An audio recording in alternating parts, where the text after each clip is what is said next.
رکھنے کا ذریعہ ہو سکتا تھا، جو ہی اس نے وہ آب خورا اپنے ہونٹوں کے قریب کیا تو دوسرے زخمی کے تڑپنے کی اور اس کی بے تابی کی صدائیں بلند ہوئیں، اور اس نے بھی العطش العطش پانی پانی پکارا، تو اس نے وہیں سے وہ آب خورا چھوڑ دیا اور کہا کہ یہ میرے اس بھائی کو دے دیا جائے۔ وہ پینے لگا تو تیسری جانب سے آواز آئی تو اس نے وہاں بڑھا دیا، تو اس طرح وہ 7 جگہ سے گھومتا رہا، اور وہ پیاس سے جان دے دیتے ہیں لیکن ترجیح دوسرے بھائی کو دے رہے ہیں۔ یہ تھا دوسرے کے لیے پسند کرنے کا جذبہ، اور آج ہماری صورتحال اس سے مختلف ہے۔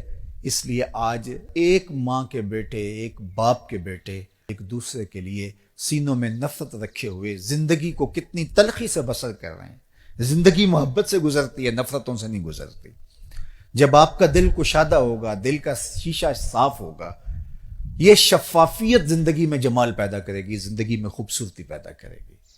جب آپ دوسروں کے لیے کشادہ دل نہیں ہوں گے، کشادہ دماغ نہیں ہوں گے، کشادہ ظرف نہیں ہوں گے، تو اس وقت خود بخود زندگی تنگ ہونا شروع ہو جائے گی۔ تو وہ ضابطہ دیا میرے اور آپ کے آقا و مولا نے کہ لا یؤمن احدکم حتی یحب لاخیہ ما یحب لنفسہ۔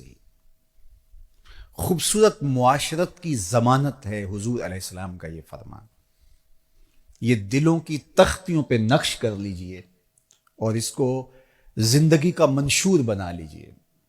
زندگی سوکھی بھی ہو جائے گی اور آپ ایک نافع وجود کی شکل میں اس معاشرے کا حصہ ہوں گے۔ اور وہ کیا ہے؟ لا یؤمن احدکم حتی یحب لاخیہ ما یحب لنفسہ۔ اتنی دیر تک کوئی شخص کامل مومن نہیں ہو سکتا جب تک وہ اپنے بھائی کے لیے وہ پسند نہ کرے جو اپنے لیے پسند کرتا ہے۔ جب معاشرہ ان رویوں کا حامل ہو جائے گا تو مجھے بتائیے کہ یہ جنگ و جدل، یہ شریکہ برادریوں کی لڑائیاں، یہ فسادات، یہ خود غرضیاں، اس معاشرے کو جہنم زار بنا رکھا ہے جن چیزوں نے، یہ کہاں باقی رہیں گی؟ صرف یہ حدیث حسن معاشرت کی ضمانت ہے اگر اس پر میں اور آپ عمل پیرا ہوں۔